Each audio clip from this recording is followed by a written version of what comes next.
Hello दोस्तों, स्वागत है आपके अपने चैनल स्टैंड बीपीएससी में। दोस्तों आज हम लोग तीसरा चैप्टर करेंगे। इससे पहले हम लोग 2 क्लास कर चुके हैं सामान्य हिंदी का।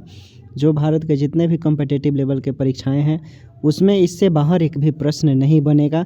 ये कंप्लीट सिलेबस पर आधारित है। पूरा हिंदी का A0 से लेकर जो हाईएस्ट लेवल तक का परीक्षाएँ होती है वहाँ तक कवर किया गया है और एक भी प्रश्न नहीं छूटेगा। यहाँ से सारे कंप्लीट कर लेते हैं। रोज़ शाम को 5 बजे क्लास चलता है। आप जिन लोगों को नहीं मालूम है वो शाम को 5 बजे स्टैंड बीपीएससी पर जुड़ सकते हैं। लिंक चाहिए तो डिस्क्रिप्शन में लिंक है टेलीग्राम का। टेलीग्राम पर पहले लिंक भेज दिया जाता है, वहाँ से आप जुड़ सकते हैं। या चैनल पर नए हो तो सब्सक्राइब कर बेल आइकन दबा लीजिएगा, जिसको घंटा बोला जाता है, ठीक ना। उसे दबा लेंगे तो आपके पास नोटिफिकेशन आसानी से पहुंचने लगेगा। ओके, तो देख लीजिए इसमें हम लोग क्या क्या करने वाले हैं। हम लोग का चैप्टर का नाम है वर्ण एवं ध्वनि, और इसको करने के बाद हम लोग इससे संबंधित MCQ प्रश्न करेंगे जो VVI है। इससे टॉपिक वाइज हम करवा रहे हैं। टॉपिक वाइज इसलिए करवा रहे हैं ताकि आपका कॉन्सेप्ट क्लियर हो जाए और प्रश्न कैसे टॉपिक वाइज पूछे जाते हैं चैप्टर वाइज वो भी आपको मालूम चल जाए। देखिए क्या है, वर्ण किसे कहते हैं। भाषा की सबसे छोटी इकाई क्या है? ध्वनि है। और वर्ण उस मूल ध्वनि को कहते हैं जिसके खंड एवं टुकड़े नहीं किए जा सकते, जैसे अ, हर्षई, क, च इत्यादि। इस तरह के वर्णमाला की बात करें, वर्णमाला वर्णों के व्यवस्थित समूह या समुदाय को वर्णमाला कहते हैं। मूलतः हिंदी में कुल 50 वर्ण हैं, जिसमें 13 स्वर हैं और 33 व्यंजन हैं और 4 संयुक्त व्यंजन हैं, जो इस प्रकार हैं। देख लीजिए स्वर। स्वर में कौन कौन से हैं? देखिए स्वर में अ, आ, हर्षई, दीर्घई, हर्षौ, दीर्घौ, री नहीं है। ओके, ए, ऐ, वो, औ, अंग, अ है। ठीक, कुल 10 + 3 यानी 13 हो गए। काउंट कर सकते हैं 1 2 3 4 5 6 7 8 9 10 11 12 13। उसके बाद व्यंजन देखिए तो कवर्ग क ख से ग तक, चवर्ग च से य तक, टवर्ग त थ से न तक इत्यादि। ऐसे ही आप करेंगे, ठीक है। उसके बाद स्पर्श व्यंजन जो है इसमें 25 है। ठीक, स्पर्श व्यंजन कौन है? देखिए क ख ग से लेकर प फ व तक जो है ना उसको स्पर्श व्यंजन कहते हैं। याद रखिएगा, इम्पोर्टेंट है, ये सब प्रश्न बनते हैं।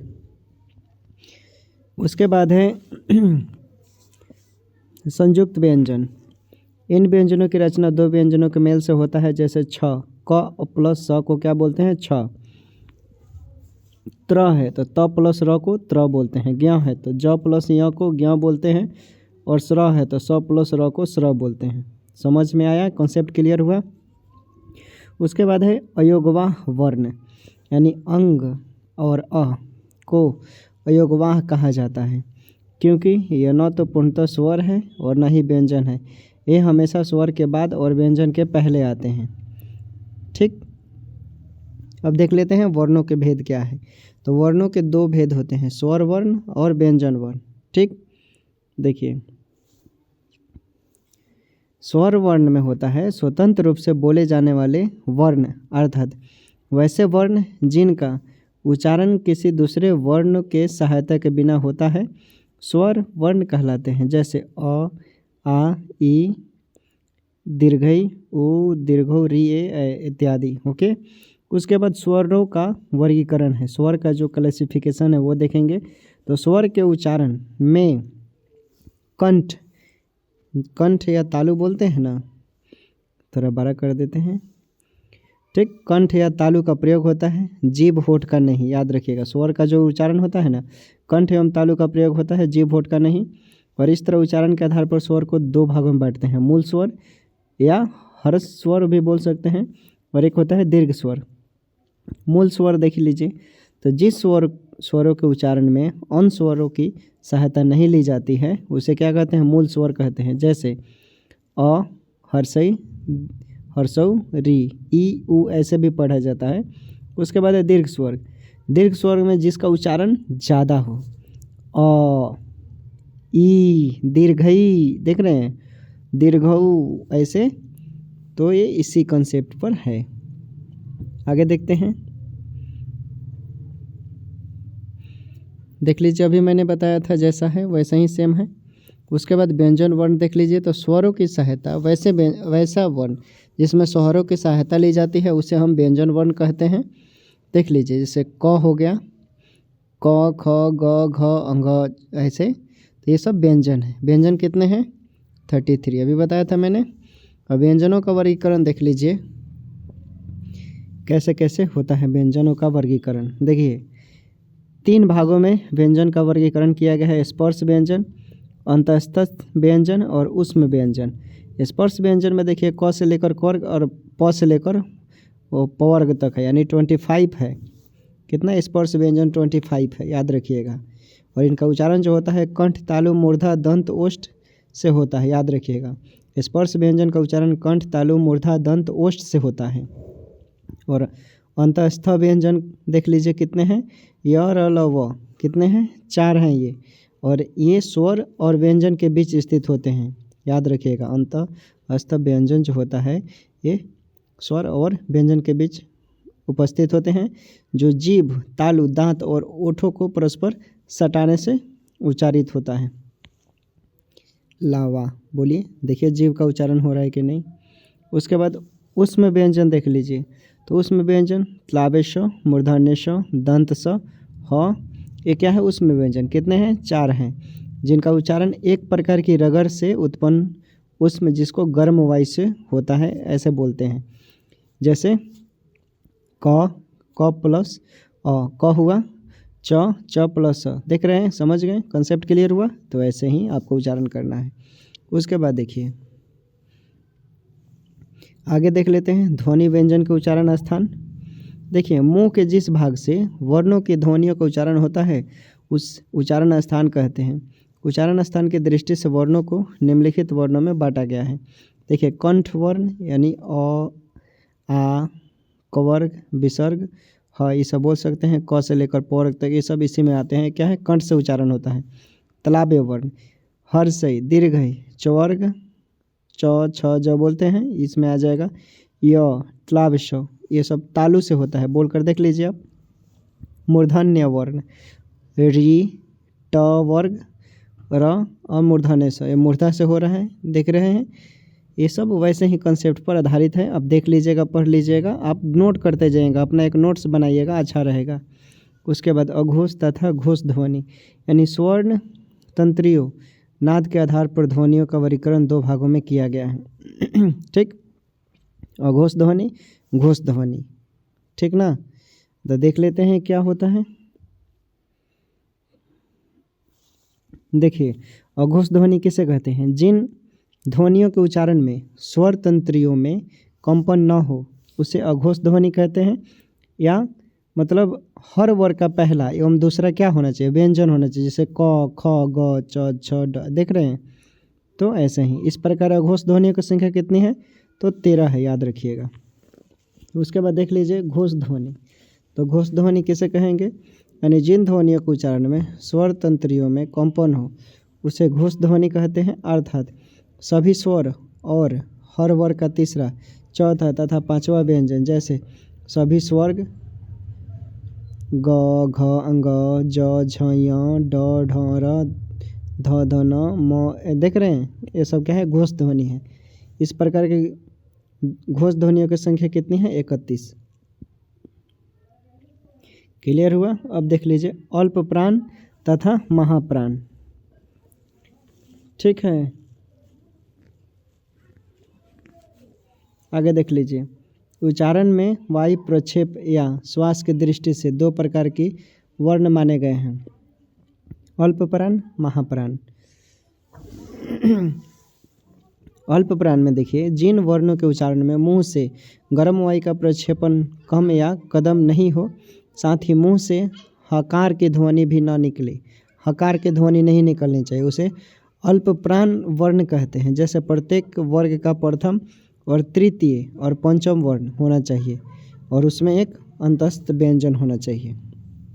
आगे एग्जाम्पल दिखा देते हैं आपको। देखिए,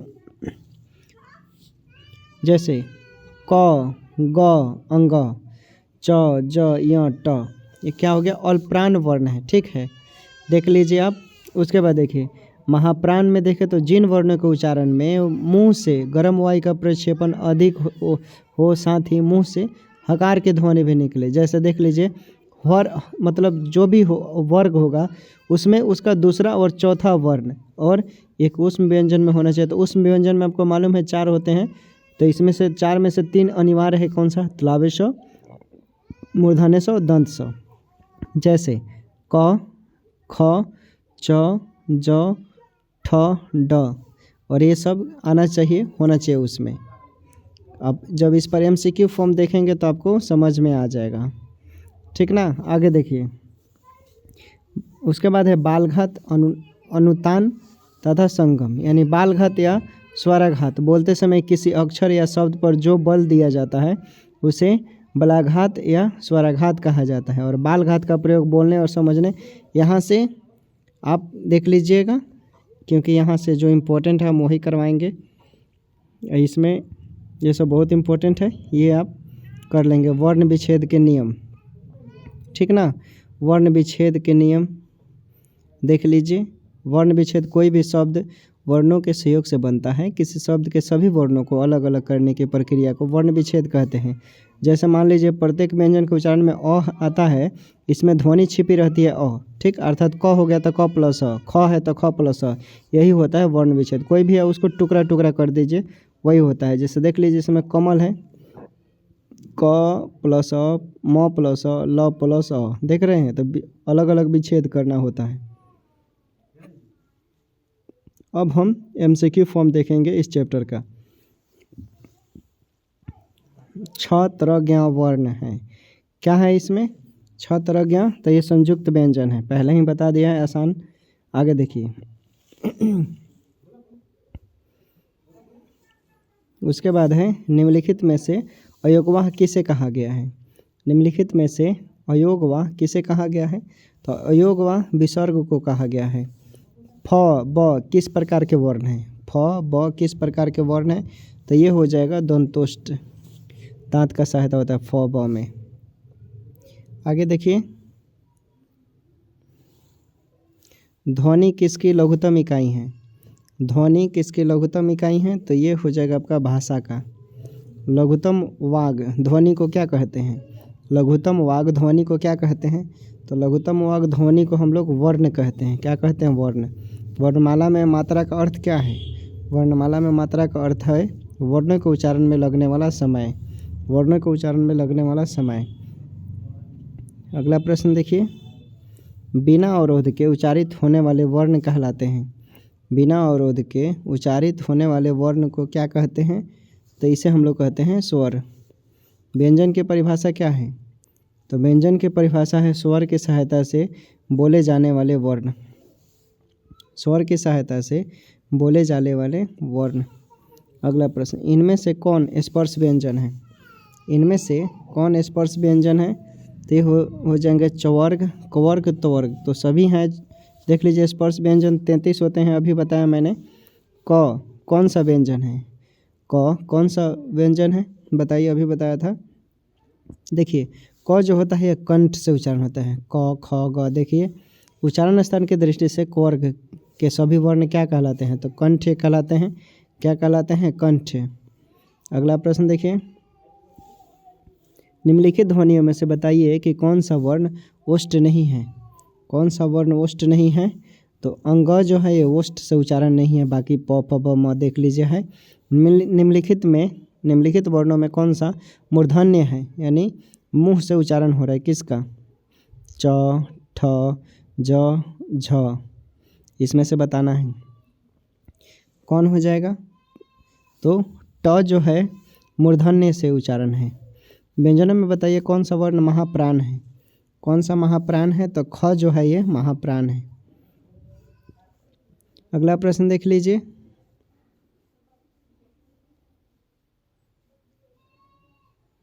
अगला प्रश्न है आपका, क्या है दोस्तों? देखिए निम्नलिखित में संयुक्त व्यंजन कौन से हैं? निम्नलिखित में कौन संयुक्त व्यंजन है? संयुक्त व्यंजन बताना है आपको। तो देखिए संयुक्त व्यंजन हो जाएगा छ, तर, ज्ञ संयुक्त व्यंजन है। ठीक, निम्नलिखित में कौन सा वर्ण नासिक्य है? कौन सा वर्ण नासिक्य है? तो अंगज जो है नासिक्य है। च, छ, ज, झ, य ये ध्वनियाँ क्या कहलाती है? ये ध्वनियाँ जो है तालव्य कहलाती हैं, तालव्य। अगला प्रश्न देखिए, निम्नलिखित में से अल्प प्राण वर्ण इसमें से कौन है? अल्प प्राण कौन है? तो अल्प प्राण क और ग जो है ये अल्प प्राण है। निम्न में से तालव्य ध्वनियाँ कौन सी हैं? निम्न में से तालव्य ध्वनियाँ कौन सी हैं? तो तालव्य ध्वनियाँ च, छ, ज, झ जो है ये तालव्य ध्वनियाँ हैं। वर्णमाला में कुल कितने व्यंजन हैं? तो 33 है, अभी बताया था कुछ देर पहले मैंने। अगला प्रश्न देखिए, निम्न में से घोष वर्ण कौन से हैं? कौन घोष वर्ण है? देखिए तो घोष वर्ण हो जाएगा ह जो है इसमें घोष वर्ण है। हिंदी वर्णमाला में मूल स्वर कितने हैं? हिंदी वर्णमाला में मूल स्वर कितने हैं? तो 4 हैं मूल स्वर। निम्न में से महाप्राण वर्ण कौन से हैं? महाप्राण पूछ रहा है, तो महाप्राण ख और घ जो है ये महाप्राण है। अगला प्रश्न देखिए, वर्णमाला कहते हैं किसे? तो वर्णमाला कहते हैं वर्णों के समूहित समूह के वर्णमाला कहते हैं। ए ऐ वर्ण क्या कहलाते हैं? ए ऐ क्या कहलाते हैं? तो ये कहलाते हैं कंठ तालव्य। तालव्य स, मूर्धन्य स, दंत स, ह ये कौन से व्यंजन कहलाते हैं? कौन सा व्यंजन कहलाते हैं? तो बताया था कुछ देर पहले मैंने, संघर्षी व्यंजन। ठीक, संघर्षी। ठीक है, क्या कहते हैं? संघर्षी। अगला प्रश्न देखिए, हिंदी में मूलतः वर्णों की संख्या कितनी है? हिंदी में मूलतः वर्णों की संख्या कितनी है? 50। याद रखिएगा कितने हैं? 50। अघोष वर्ण कौन सा है इसमें से? अघोष वर्ण दंत स हो जाएगा। जिन शब्दों के अंत में अ आता है उन्हें क्या कहते हैं? ऑप्शन देख लीजिए, क्या कहते हैं? जिन शब्दों के अंत में, अभी बताया था कुछ देर पहले मैंने, तो उन्हें हम लोग कहते हैं अकारांत। अकारांत, ठीक, अकारांत कहते हैं। हिंदी वर्णमाला के अंतिम पंचमाक्षर का उच्चारण स्थान क्या है? उच्चारण स्थान हो जाएगा अनुनासिक। अनुनासिक। निम्नलिखित में कौन एक स्पर्श व्यंजन है? कौन स्पर्श व्यंजन है? तो छ जो है स्पर्श व्यंजन है। अगला प्रश्न देखिए, उसके बाद है, इनमें से कौन सा युग्म अघोष ध्वनि है? कौन सा अघोष ध्वनि है? तो प और फ अघोष ध्वनि है। छ वर्ण किस योग से बना है? क आ मूर्धन्य स। क आ मूर्धन्य स। निम्नलिखित में से कौन सा स्वर नहीं है? कौन सा स्वर नहीं है बताइए? तो अंग जो है ये स्वर नहीं है, ये व्यंजन है। अगला प्रश्न, हिंदी भाषा में वे कौन सी ध्वनियाँ हैं जो स्वतंत्र रूप से बोली या लिखी जाती हैं? कौन सी? देखिए बताइए, आसान है, हो जाएगा स्वर, स्वतंत्र रूप से बोली या लिखी जाती हैं। निम्नलिखित में से कौन एक संयुक्त व्यंजन नहीं है? संयुक्त व्यंजन नहीं है, देख लीजिए क्या हो जाएगा? संयुक्त व्यंजन नहीं है इसमें से, ध्यान से देखना और बताना है। तो मूर्धन्य स संयुक्त व्यंजन नहीं है। उसके बाद छ ध्वनि का उच्चारण स्थान क्या है? छ ध्वनि का उच्चारण स्थान तालव्य है। ओके, तालव्य हो जाएगा। अगला प्रश्न देखिए, मूर्धन्य ध्वनि कौन सी है? मूर्धन्य ध्वनि कौन सी है? तो ट, ठ, ड, ढ जो है यह मूर्धन्य ध्वनि है। छ ध्वनि हम पूरा बेसिक से बता रहे हैं दोस्तों, बेसिक से लेकर पूरा हाई लेवल तक बताएंगे हम, ताकि आपका कॉन्सेप्ट जिन लोगों को नहीं मालूम है वो लोग भी समझ जाए। छ ध्वनि किसके अंतर्गत आता है? छ ध्वनि ये आता है संयुक्त वर्ण के अंतर्गत। अघोष वर्ण कौन सा है? अघोष वर्ण इसमें अ है, अ। ठीक, अगला, निम्नलिखित में से कौन सा अयोगवाह है?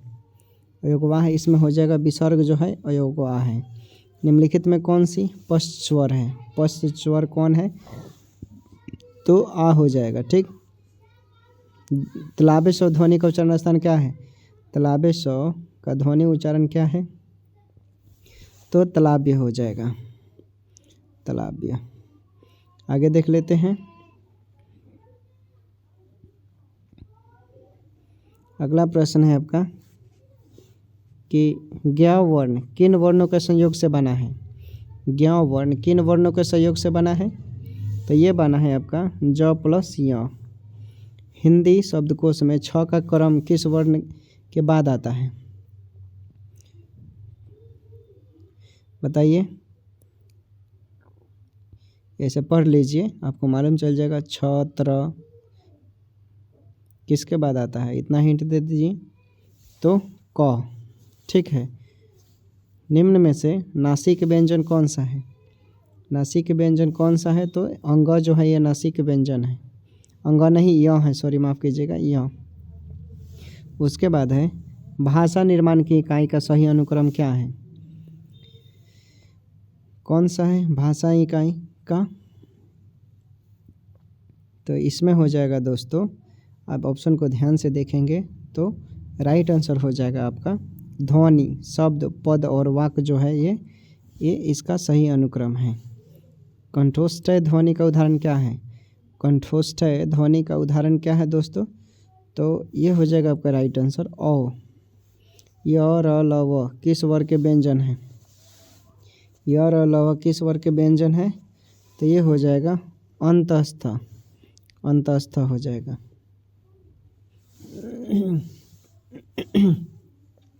उसके बाद देख लीजिए, निम्न में से अल्प प्राण वर्ण कौन सा है, अल्प प्राण कौन सा है इसमें दोस्तों, तो देखिए क और ग जो है ये अल्प प्राण वर्ण है।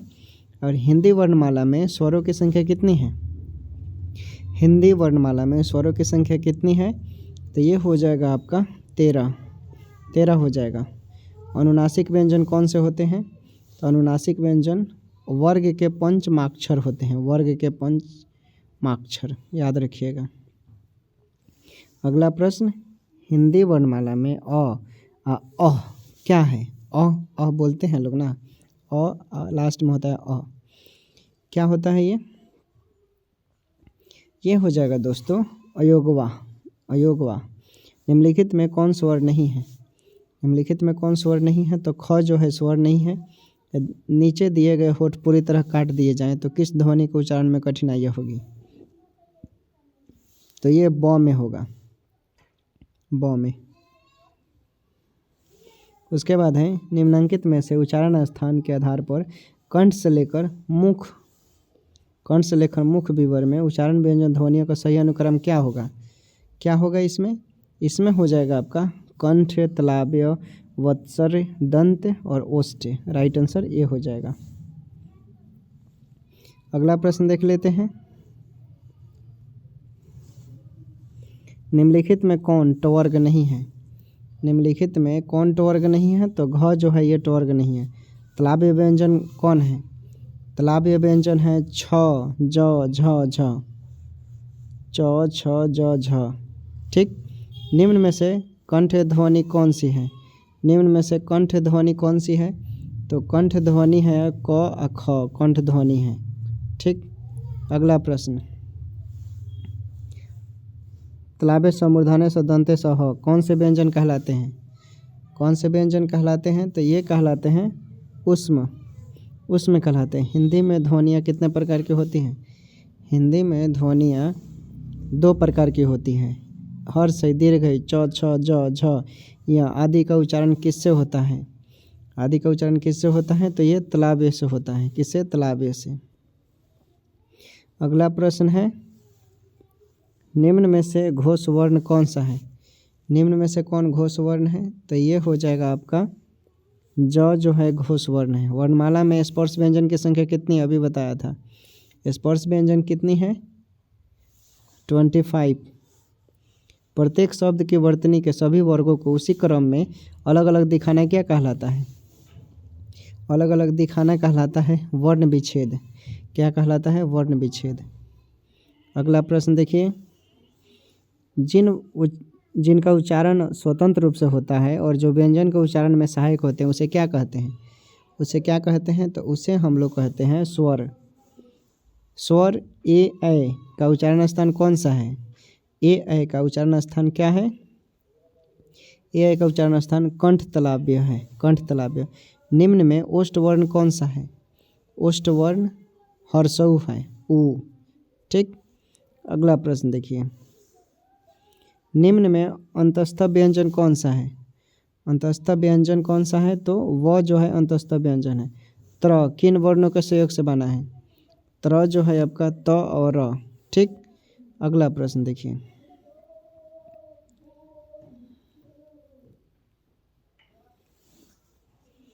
अयोगवा कहा जाता है? अयोगवा कहा जाता है? तो अयोगवा विसर्ग को कहा जाता है। ठीक, विसर्ग को। अनुनासिक व्यंजन कौन से होते हैं? अनुनासिक व्यंजन कौन सा होता है? तो वर्ग का पंचमाक्षर होता है। निम्न में अल्प प्राण व्यंजन कौन सा है? निम्न में अल्प प्राण व्यंजन कौन सा है? तो ये है आपका ग जो है ये अल्प प्राण व्यंजन है। अगला प्रश्न देखिए, मात्रा के आधार पर स्वर कितने प्रकार के होते हैं? मात्रा के आधार पर स्वर कितने प्रकार के होते हैं? तो स्वर 2 प्रकार के होते हैं, मात्रा के आधार पर पूछ रहा है। और किस स्वर के उच्चारण में दीर्घ स्वर से भी अधिक समय लगता है? किस में लगता है? तो प्लुत में लगता है, प्लुत। च्वर्ग ध्वनियाँ किस वर्ग में आती हैं? च्वर्ग ध्वनियाँ तलाब्य के अंतर्गत आती हैं, तलाब्य। अगला प्रश्न देखिए, निम्न में दीर्घ स्वर कौन है? दीर्घ स्वर्ग कौन है? तो हर्षई जो है ये, चूँकि दीर्घ स्वर पूछा है, भले तो ये दीर्घई है, ओके, दीर्घई है, तो दीर्घ स्वर दीर्घई हो जाएगा। भाषा के सार्थक लघुत्तम इकाई किसे माना जाता है? लघुत्तम इकाई शब्द को माना जाता है। और हिंदी भाषा में ह्रस्व स्वरों की संख्या कितनी है? ह्रस्व स्वरों की संख्या कितनी है? वश्य कितना हो जाएगा? याद कीजिए, राइट आंसर आपका होना चाहिए 4 हो जाएंगे। ठीक, 4 होगा, बताया था, डिटेल जब बताया था मैंने। अगला प्रश्न, प्लुत स्वर कौन सा है इसमें? तो प्लुत स्वर ओम होता है, ओके, ओम। स्वर किसका भेद है? स्वर किसका भेद है? तो वर्ण का भेद है। ठीक, और यहाँ से ये प्रश्न रहा, आप लोग मिला लीजिएगा या स्क्रीनशॉट ले सकते हैं, देख लीजिए। ठीक, तो दोस्तों हमारा ये चैप्टर यहीं पर समाप्त होता है, फिर हम लोग आगे करेंगे शब्द विचार अगले वीडियो में। ठीक, तो जो लोग नए हैं चैनल को सब्सक्राइब कर लीजिएगा, वीडियो अच्छा लगा तो लाइक कमेंट शेयर करना ना भूलें, और दोस्तों के पास भी शेयर कीजिएगा।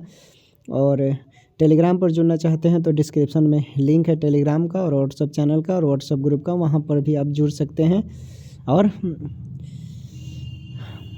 हमसे कुछ कह सकते हैं। ओके, तो टेक केयर, बाय बाय, ख्याल रखिए, फिर हम लोग मिलते हैं नए वीडियो में।